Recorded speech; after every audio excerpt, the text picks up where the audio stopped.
There's a neat extension to the replicator dynamics equation. And just a reminder, the replicator dynamics equation is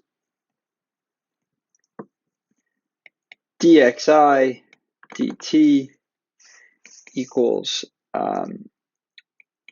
xi times fi minus phi for all I. And there's a neat extension which says, what if at every generation in this evolutionary process, we allowed our individuals of type I to randomly jump to another individual of another type? In other words, what if we allowed mutation? Okay, in the same way that perhaps some of you watching, so maybe some of you will have children, and some of your children, maybe they'll have a genetic mutation that allows them to fly, right? So how can we have that? This model assumes a mutation within the population types, so from one type to another, but essentially allows us to allow for more flexibility in our model. And the way we do this is we introduce a matrix Q, where Qij represents the probability of an individual of type I becoming type J from one generation to the next.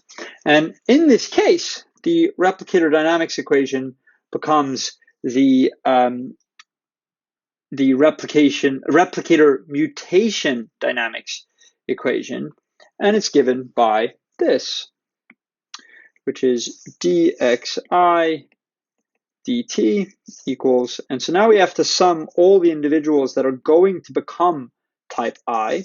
So we sum over all the individuals, assuming we have n in our population, their fitness, so that they are selected for replication, and the probability that they become a type I.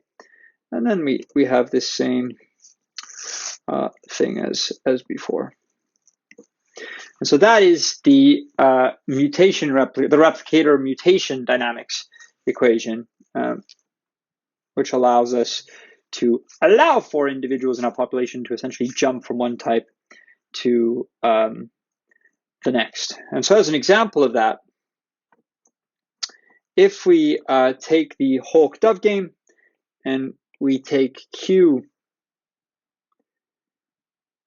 to be equal to 1, 0, and 1/10, 9/10, so that this allows us to have the chance that a aggressive individual will 10% of the time mutate to become a sharing individual, but sharing individuals essentially always stay sharing individuals.